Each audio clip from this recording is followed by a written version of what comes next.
Hello and welcome to the Film Whisperers, where two movie nerds talk all things film with a contemporary lens.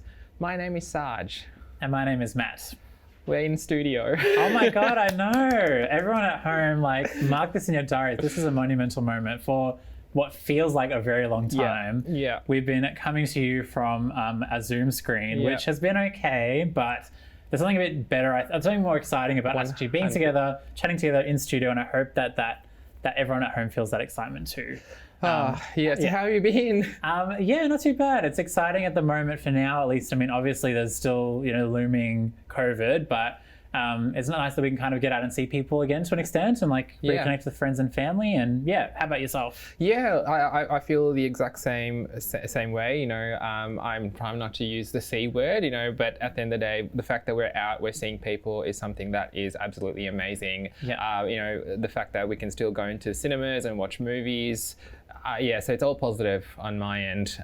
But anyway, what are we going to talk about today? So, kind of following on a bit of a theme of when we're talking about films, we look at them through this kind of contemporary lens. We talk about them from kind of feminist angles and different kinds of angles like that. I thought it might be good to talk about movies that are directed by women, because there actually are a lot out there, but you'd be fooled into thinking there aren't, because a lot of them. 100%. No, I completely agree. No, I think that a lot of male directors are completely overrated. Everyone keeps talking about Quentin Tarantino. I mean, he's a misogynist pig. Everyone loves Spielberg. So what? I don't know. I just feel as if there's all these directors that everyone talks about. But I think I really like this opportunity to discuss this, because your female directors, they don't get much airtime. The fact that even in the Oscars, it took so long for a female director to win a Best Director Oscar.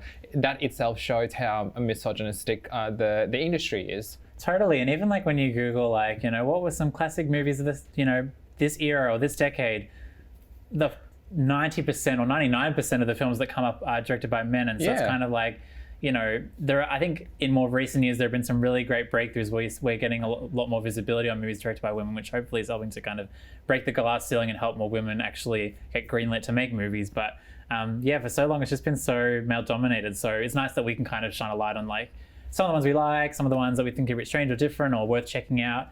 So maybe we should start with, I guess, some movies directed by women that we really like. So what's one of your favorites? My favorite film so far that I would say it's got a female director, female director herself is Fennell. And she directed Promising Young Woman from 2020. If you haven't heard about Promising Young Woman, you've seen it, right? Yeah. In fact, we saw it together. So it's a story about a woman who pretends to be drunk so that she gets taken advantage of, and then she snaps out of her drunken state only to reveal she's been sober. And the whole film is a commentary on consent and what consent looks like today. So Fennell, I believe, wrote and directed this, and interestingly, she also is known for playing Camilla on The Crown. Oh, right. I haven't seen The Crown, but yeah. So anyway, so I think she does a bit of acting, and this film, I think it will be one of those films that will be remembered in years to come, because it was the way they unpack consent is freaking amazing, and I strongly recommend everyone to watch it, because it is such an important conversation that we need to be having, and it's directed by a female, and to me a film like that, it speaks way more than Pulp Fiction by Quentin Tarantino, So that would be my pick. What did you think of the film? I loved it, and I also think and maybe this is unfair, but I feel like you said, because the film's about consent and things that are disproportionately faced by women, I feel like if that same movie was handled by a male director, for example, I don't feel like it would be this. Obviously, it wouldn't be the same because it would be directed by someone different. But I just feel like having a woman at the helm adds something to it, because it's a movie about experiences that are mostly experienced by women. So it's great. I thought it was really powerful. My mouth was open at a few points in the movie where I wasn't sure where it was going, and it was just it was very, very good.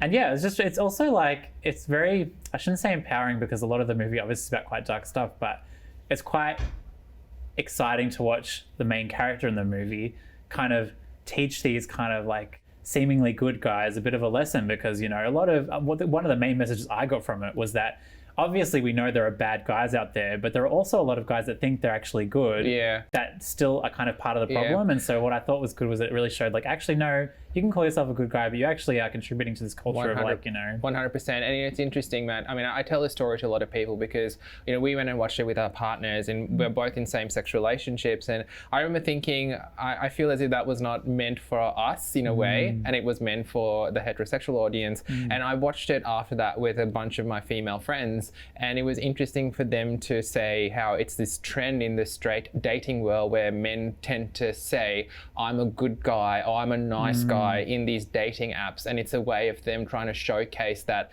you know, they're people worth dating. Like, not all men, or not all women. Yeah, exactly. So look, we can talk for hours about this, but anyway, yeah. So Emerald Fennell's mine. And I also just want to add to that story as well. Is like, again, maybe being unfair to male directors, but I also feel like some of the fun, like, little pop culture references that were in Promising Young Woman would not have been added in there if it was a male director. Like 100%. Paris Hilton, Stars Are Blind. That song would not be in the soundtrack. No, if it wasn't a woman directing it, because Emerald had taste. Like, she knew what to put in there. So 100%. Props to Emerald, and yeah, definitely recommend if you haven't seen it.